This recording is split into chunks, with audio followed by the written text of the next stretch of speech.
Sidi Moumen, où tout a commencé. Yachin et ses amis se battent pour survivre dans un environnement hostile.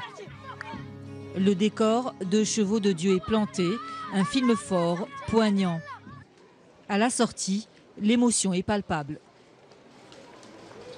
Magnifique, vraiment très très belle œuvre à tout point de vue, très juste, très bien maîtrisée. C'est un plaisir de voir un beau film marocain. Le dernier film de Nabil Ayouch retrace les événements du 16 mai 2003 à Casablanca. Tourné avec des comédiens amateurs, la plupart originaires du quartier de Sidi Moumen, par souci d'authenticité. Nabil Ayouch nous a dirigés, nous a expliqué comment faire et on a pu maîtriser le rôle. Nabil Ayouch a réussi son casting, il a su choisir ses acteurs. Nous avons joué ce que nous vivons et nous souhaiterions continuer dans ce domaine du cinéma. On aimerait donner quelque chose à notre pays.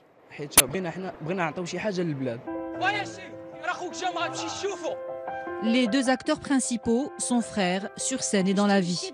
Une difficulté supplémentaire sublimée par les besoins du film. Ce n'était pas du cinéma, c'était de vraies sensations. J'ai joué avec mon frère, il a pu m'aider à interpréter de vrais sentiments.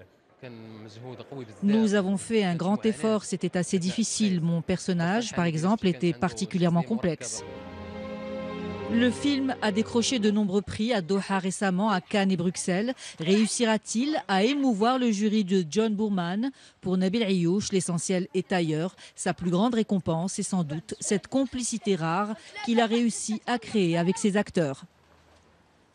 Et nous retrouvons en direct Nabil Ayouch, le réalisateur du film. Alors, Nabil Ayouch, bonsoir. Comme lors de votre premier long métrage à Ali Zawa, vous avez monté votre casting autour d'acteurs non professionnels. Pourquoi encore ce choix? Vous savez, c'est un sujet sensible qui nous touche tous.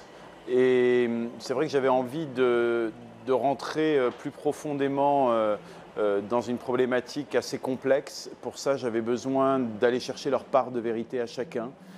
C'est des acteurs de la vie, c'est les plus beaux acteurs selon moi. Ils vivent au quotidien ce que c'est que l'enfermement d'un bidonville et je pense que ça a quelque chose de précieux, en tout cas d'irremplaçable pour moi. Les dialogues du film sont parfois truculents, à la limite de l'obscénité. Et comme encore une fois dans le film Ali Zawa, vous ne faites pas dans la dentelle, vous n'avez toujours pas peur de choquer le public marocain? Je ne fais pas du cinéma pour choquer, je ne fais pas du cinéma pour être obscène non plus, je fais du cinéma pour exprimer une vérité qui est la mienne. Les dialogues sont vrais, ils sont tels qu'on les présente ou tels qu'on les entend dans ces quartiers-là. Alors on peut faire le choix de vouloir les travestir, de vouloir les faire parler avec des jolis mots pour choquer personne. Moi, ce n'est pas le choix que je fais. Je fais le choix, en tournant dans ce quartier, dans ce bidonville, avec ces jeunes de Sidi Moumen, je fais le choix de la vérité, du langage, de l'environnement et puis même du vécu, de l'histoire qu'ils portent avec eux. Et je pense que tout ça, c'est un tout et c'est ce qui fait les Chevaux de Dieu aujourd'hui. Merci beaucoup Nabil Ayouch et bon courage. Peut-être que vous seriez dans le palmarès. En tout cas, vous faites partie des favoris selon les spécialistes. Merci beaucoup, vous étiez en direct avec nous. Merci à vous de m'avoir reçu. Merci. Merci. Et puis je voulais, si vous permettez, une seconde, dire un petit mot sur Ahmed Taïeb Lhadj qui nous a quittés aujourd'hui. C'était un grand artiste, mais c'était aussi un grand homme et il va beaucoup nous manquer. Merci beaucoup pour ce témoignage. Vous étiez en direct avec nous de